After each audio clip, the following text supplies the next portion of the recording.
Hello everybody and welcome back to Extra Holiday Games. I'm Extra Holiday and we made it past rock bottom.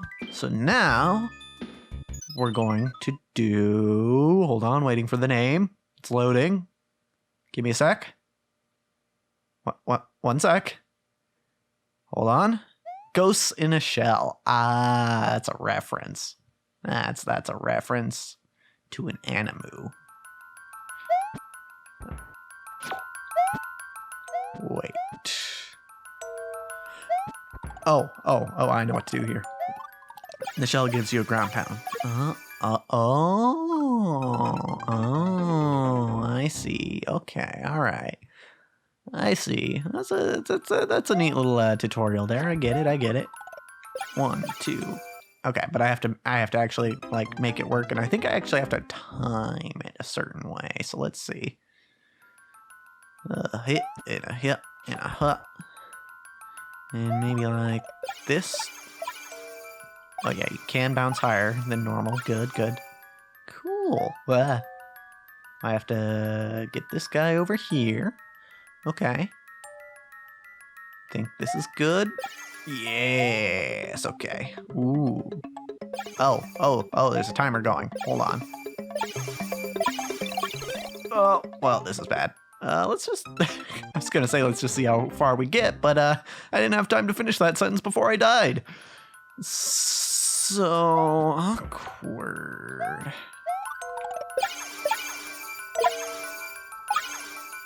Alrighty. Huh? Wait, I forgot I was supposed to get the guy over. I forgot what I was supposed to do. But now I remember. And I think I can get a 1-up here if I really try, but I don't know. I'm not confident that I could do so, and ow. And then also actually make it across. So I'm just trying to make it across. Maybe. Hold on. Let's try and get fancy. There we go. There's some 1-ups. Okay. Yeah, that's actually not that hard. I can probably do that each time. Alright, you. Oh, by the way, another dark level.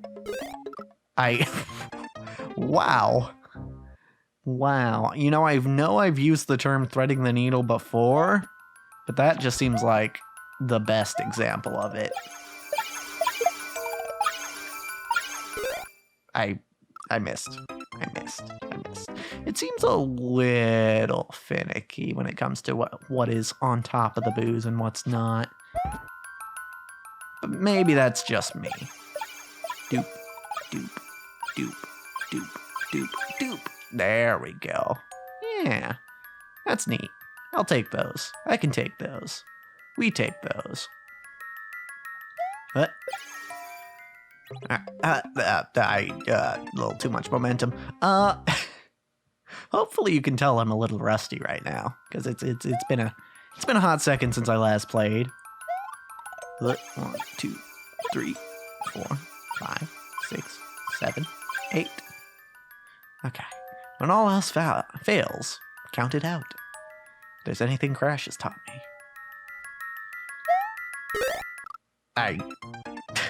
There was no counting to be done there.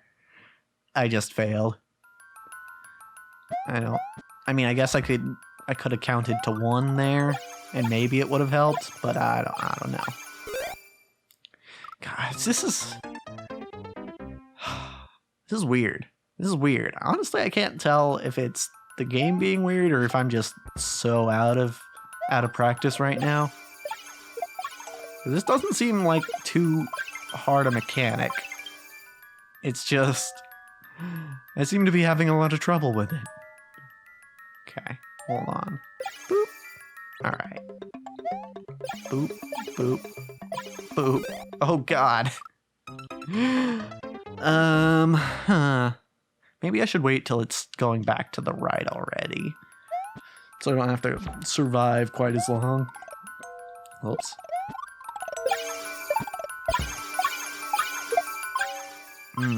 Interesting. Okay, cool. I can actually just hug this wall and be fine, because it drops you right here. All right. Something tells me the finale of this level is gonna be tough. Okay, well. Okay, I got a little beat up there, but it's fine. No. No, that's not what I wanted to do. There we go. Okay. I got a 1-up, so you know, I'm not losing anything here. But time. Always time. And it's like the only thing that you can't get back, so awkward. Anywho, let's just ignore our inevitable demise for now. You know, contemplating mortality maybe useful at some points, but perhaps not in Mario Maker.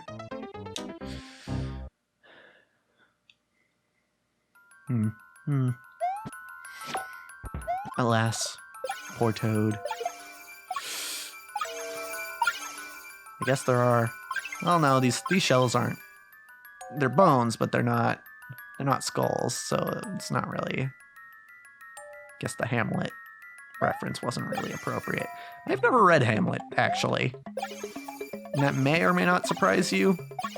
I did read some Shakespeare in high school, but I think it was just Romeo and Juliet. And then we watched one of the, like, 2 million movies, I'm pretty sure, of Romeo and Juliet. But honestly, like, the biggest reason I didn't enjoy reading Shakespeare is because it's the language is just so archaic. It is Old English at its finest, and it's almost another language entirely. So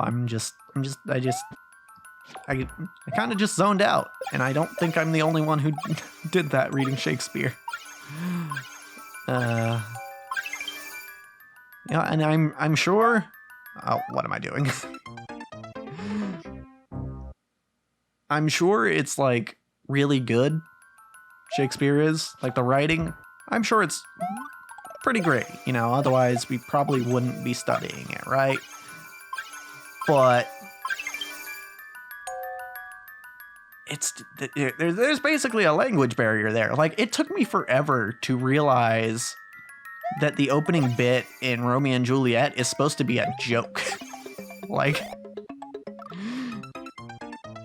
for those of you who haven't read it or just didn't understand the bit like I didn't, the opening bit to Romeo and Juliet is a couple of dudes walking around town, and they're like, they run into some guys they don't like. You know, it's the Montagues and the Capulets, and they really don't like each other, the two families.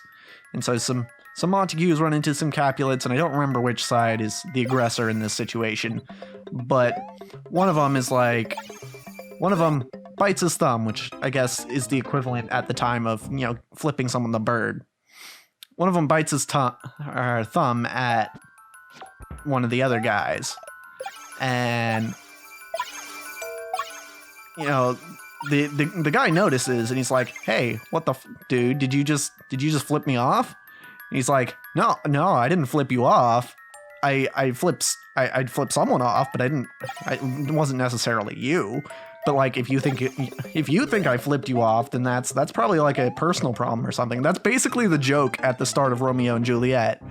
And I did not get that for the longest time, simply because the language was so, obtuse by today's standards. It was hard to understand. The language itself was. So, I don't know.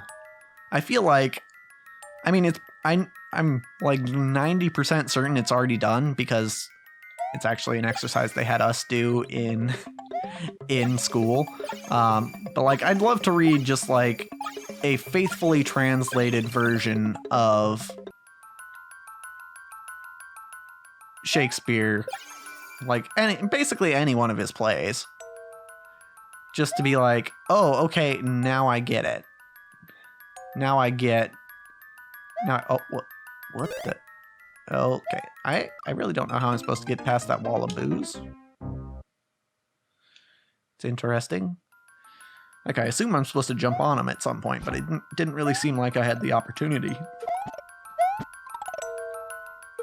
Yeah, I'd love to at least see, you know, a translated to modern English version of Shakespeare. And, like, you'll probably have people who see that version and are like, oh, there's no way they could faithfully translate it without, you know, the context of the day and blah, blah, blah. And it's like,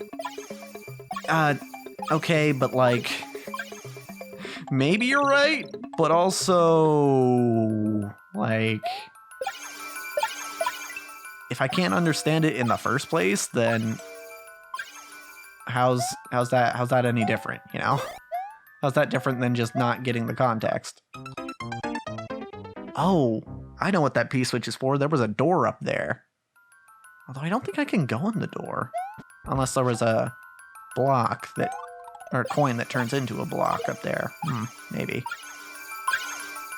I don't know.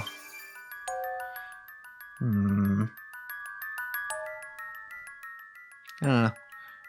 Although I have found out...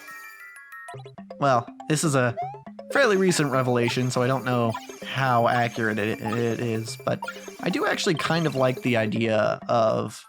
Just as a casual reader, I kind of like the idea of tragedies. That... Because I was reading...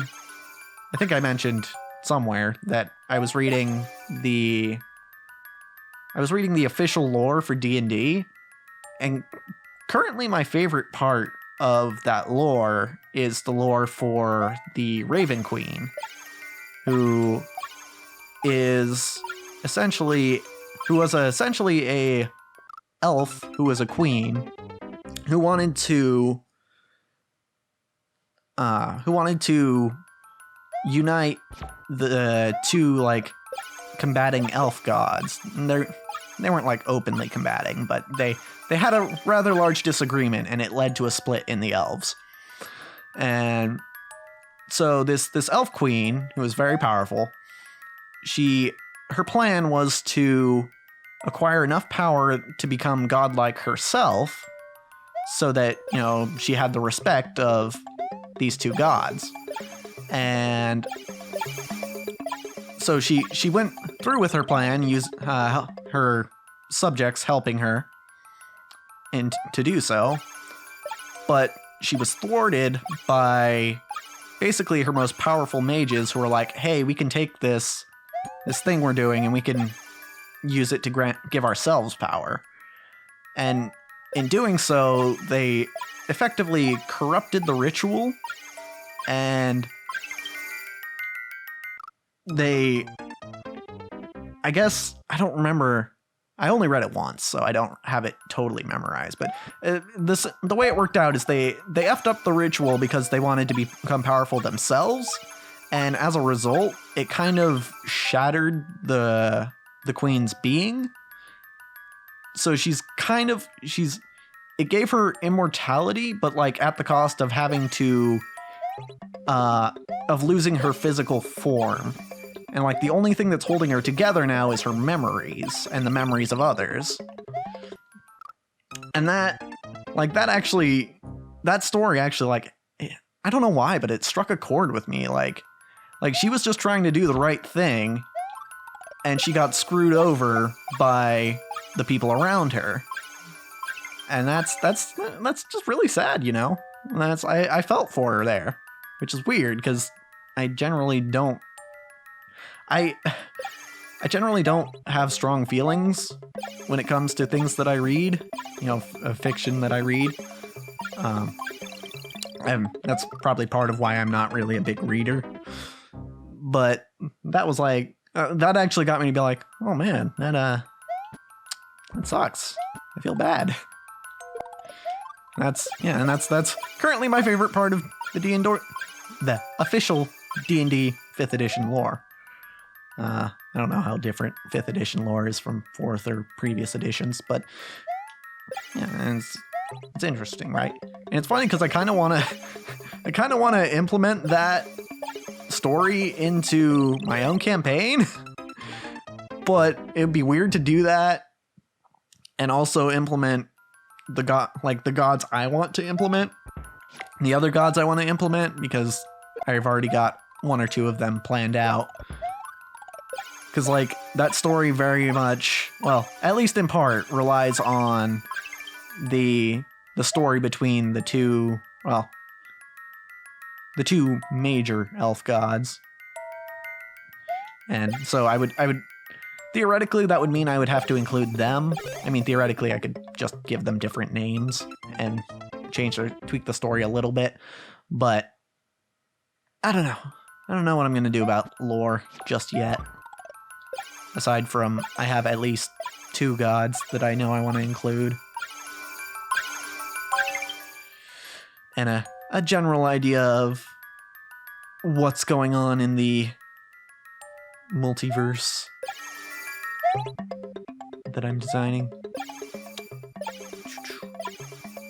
It's interesting, right? Because another part of official D&D lore is the idea that basically every game of D&D takes place in the same multiverse. And well, I'm kind of fond of that idea. I'm also not, because there's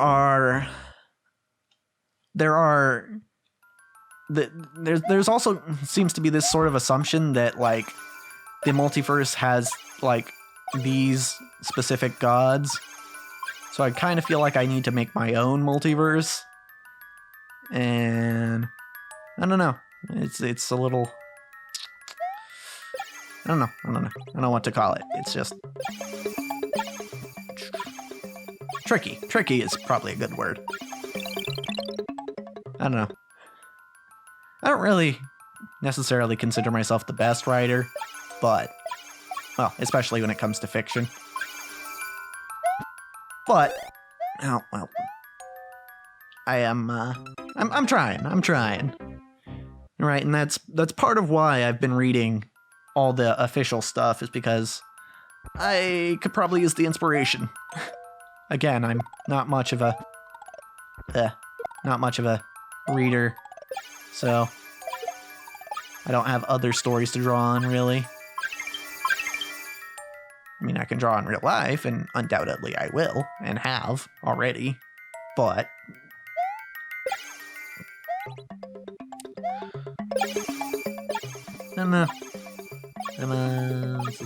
I'm giving it my best, you know. That's all I can really do, right?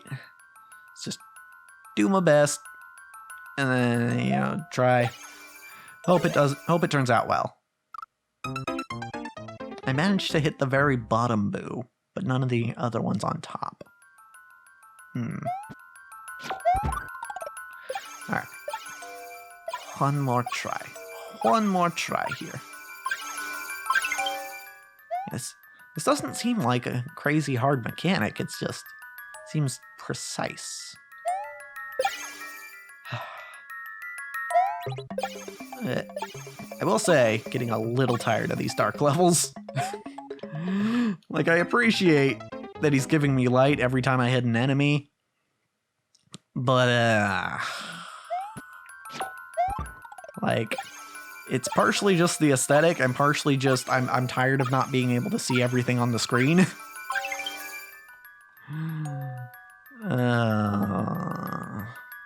Because it's a little harder to judge distance, frankly, when most of the screen is black. Well, that's death.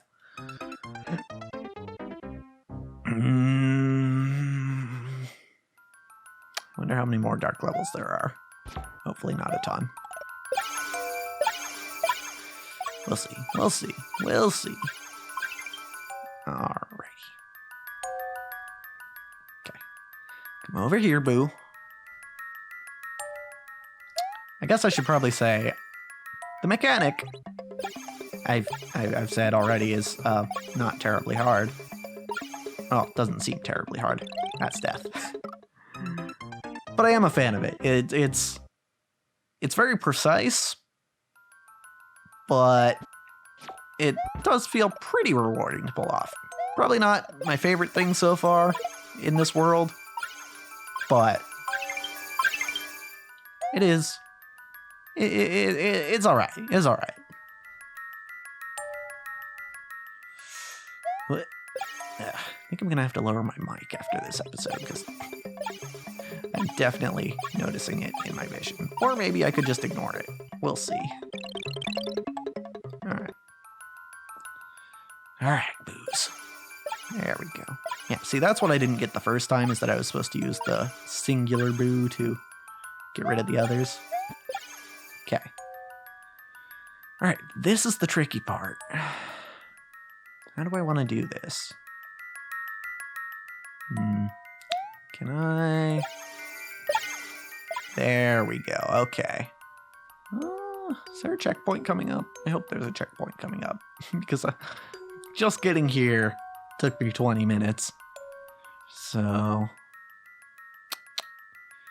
Ugh, I don't like how low the ceiling is to my right. But well, try to make it work, I suppose. Alright, where am I going here? I'm going up? No, it's... Good guess, good guess. Oh no. Oh, I see what's supposed to happen. Or I could just follow the boo.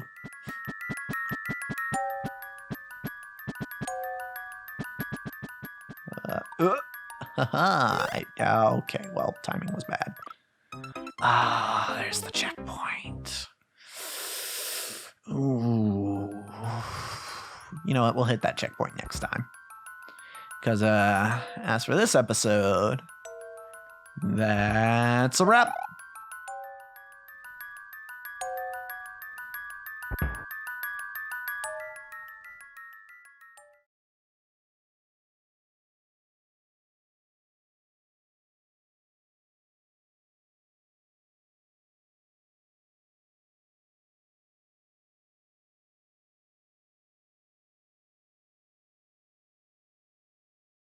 I wonder what Shakespeare would have to say about Mario Maker.